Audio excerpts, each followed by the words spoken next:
News, सच जरूरी है। नमस्कार दर्शकों, आप देख रहे हैं MNS न्यूज टीवी और मैं हूं आपके साथ श्रद्धा तिवारी। तो आइए देखते हैं छत्तीसगढ़ से आई हुई खास धमतरी नगरीय चुनाव के महासमर का परिणाम। लव जिहाद कानून पर किरीट सोमैया ने किया भाषण, माफिया तय करेगी। लव जिहाद संजय राउत ने सरकार पर बोला। तो आइए देखते हैं धमतरी से आई हुई रिपोर्टर मनुराज की खास खबर। नगरीय चुनाव के महासमर का परिणाम।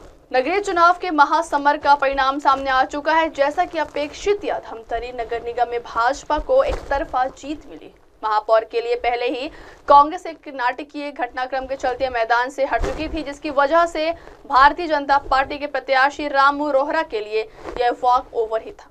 अब यदि बात वार्डों की करें तो धमतरी के 40 वार्डों में से 27 वार्डों में बीजेपी ने अपना परचम लहराया। किसी तरह 8 वार्डों में कांग्रेस अपनी इज्जत बचाने में कामयाब रही है और 5 वार्डों में निर्दलीय प्रत्याशियों ने जीत हासिल किया। इस तरह देखा जाए तो यह चुनाव एक तरफा बीजेपी की झोली में गया है।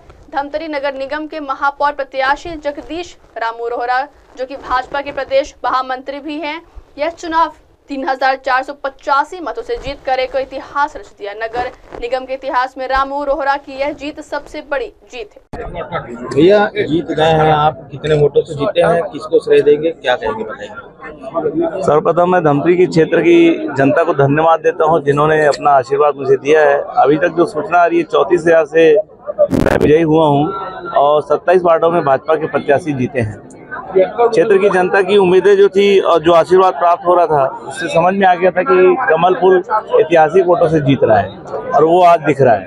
नगर पंचायत में भी जीत हुई है, एक में हार हुई है, उसको क्या है? पूरे प्रदेश में कांग्रेस का सुपड़ा साफ हुआ है। कांग्रेस के पास तो प्रत्याशी नहीं थे तो विधायक अपनी पत्नी को उतारे हैं। आप हिसाब लगा लीजिए। परिवारवाद जब बात आती है ना, तो निश्चित रूप से कांग्रेस का पहला नाम आता है, जहां से परिवारवाद चलता है। इंदिरा गांधी, राहुल गांधी, राजीव गांधी, सोनिया गांधी, प्रियंका गांधी, ये परिवार है। उसके बाद ओंकार साहू, उनकी मिसेस, अब उनके भाई कहीं और से लड़ेंगे।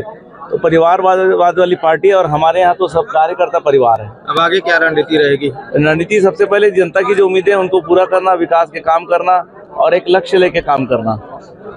और कुछ अगली खबर, लव जिहाद कानून पर किरीट सोमैया ने किया पलटवार। महाराष्ट्र सरकार ने जबरन धर्मांतरण और लव जिहाद के मामलों के खिलाफ न्यायिक कानून के कानूनी पहलुओं का अध्ययन करने के लिए राज्य के पुलिस महानिदेशक की अध्यक्षता में 7 सदस्यीय समिति का गठन किया। इस समिति के गठन को लेकर विपक्ष एक बार फिर विरोध कर रहा है। इस बीच महाराष्ट्र सरकार द्वारा लव जिहाद के खिलाफ समिति बनाने पर भाजपा नेता किरीट सोमैया ने कहा, लव जिहाद पर कानून आना ही चाहिए। महाराष्ट्र में चल रही बदमाशी को रोकने के लिए इस तरह का कानून जरूरी है, क्योंकि युवा लड़कियों का शोषण किया जा रहा है। इस प्रकार के कानून की बहुत आवश्यकता है, ताकि कहीं ना कहीं ये दादागिरी रुकेगी। इस मामले में शिवसेना, यूबीटी और सांसद संजय राउत के विरोध प्रदर्शन पर किरीट सोमैया ने कहा, संजय राउत का भी धर्म परिवर्तन हो गया है। उन्होंने उद्धव ठाकरे के साथ हरे रंग की पोशाक पहननी शुरू कर दी है। मैं घाटकों पर गया था, वहाँ 8 मस्जिदों पर लाउड स्पीकर लगे थे और उनमें से किसी के पास इसकी अनुमति नहीं थी। तो ये दादागिरी महाराष्ट्र में रोकी जाएगी। अगली खबर, भाषण माफिया तय करेंगे लव जिहाद, संजय राउत ने सरकार पर बोला। देश में कई राज्यों लव जिहाद को लेकर कानून बनने के बाद अब महाराष्ट्र में भी लव जिहाद को लेकर कानून बनने जा रहा है। इस पर शिवसेना, यूबीटी के नेता संजय राउत ने महाराष्ट्र की सरकार का विरोध किया है। महाराष्ट्र सरकार द्वारा लव जिहाद के खिलाफ कानून लाने पर संजय राउत की तीखी प्रतिक्रिया सामने आई है। उन्होंने कहा कि सरकार ने धोखाधड़ी करके और लोगों में पैसे बांटकर चुनाव जीता है। मतदाताओं की सूची में धोखाधड़ी करके ये चुनाव जीता है। विकास का नारा लगाने वाले लोग विकास की बात करते, लेकिन पूरे देश में जहां भी बीजेपी की सरकार है, ये लोग लव जिहाद और धर्मांतरण के मुद्दे उठाकर माहौल खराब करने की बात करते। संजय राउत ने सरकार को भाषण माफिया करते हुए आगे कहा, पहले ये तय करना होगा कि लव जिहाद है या नहीं। ये कौन तय करेगा? सरकार के 3-4 लोग जो आज भाषण देते। भाषण माफिया, इन लोगों ने देश का माहौल खराब कर दिया।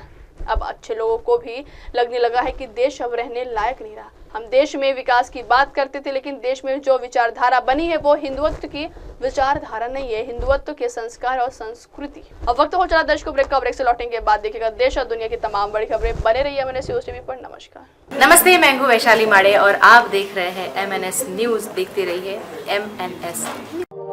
आप देख रहे हैं MNS न्यूज, सच जरूरी।